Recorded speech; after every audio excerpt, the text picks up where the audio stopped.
Yun, what's up mga kastil? So, good morning po sa ating lahat. So, it's a Merkulis, Wednesday day. So, papasok ulit tayo mga kastil.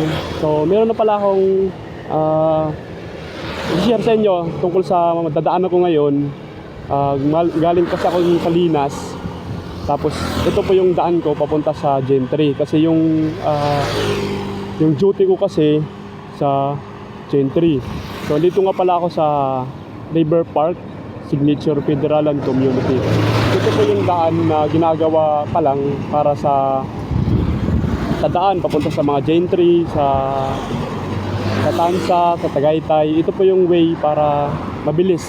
O depende sa inyo kung alam nyo ng daan na to or kung dito kayo mas mabilis makapunta sa Tansa o di kaya sa Gentry. So dito po kasi ako dumadaan kasi na-obserbaran ko pa, kasi nang dumadaan kasi ako sa highway, sobrang traffic. So nag-explore ako dito sa may daan na to, dito sa may River Park. So yun, papakita ko sa inyo mga kastil yung dadaanan ko ngayon.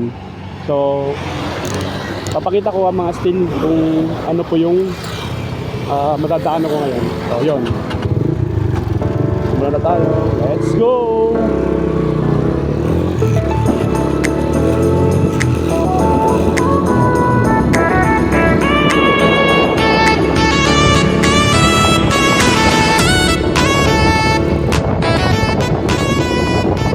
Pala mga kastil, huwag kayo magdiretso kasi naka-close pa yung ano lang.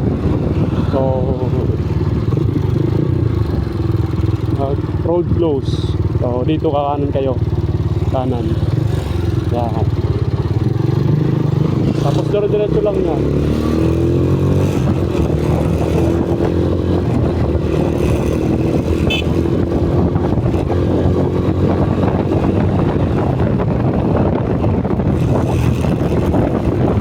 So ito po kasi yung way na gusto kong daanan kasi medyo malayo pero wala lang traffic. Nakaka-amaze kasi maganda yung view dito.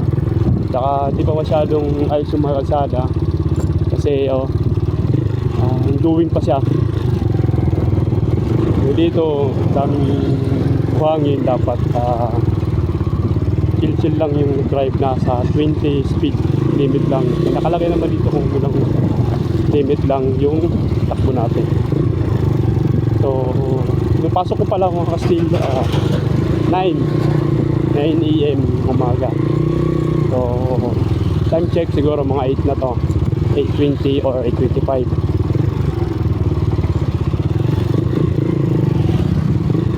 So yan, dito daan-daan lang tayo kasi dulas, lalo pag gabi. Sa gabi pala, sa next vlog ko, vlog ko yung gabi na to, pag gabi, kasi medyo nakakatakot dito kasi wala pang masyadong street light. So dito talaga dahan-dahan lang. Tignan mo naman yung mga buhangin na sa gilid lang.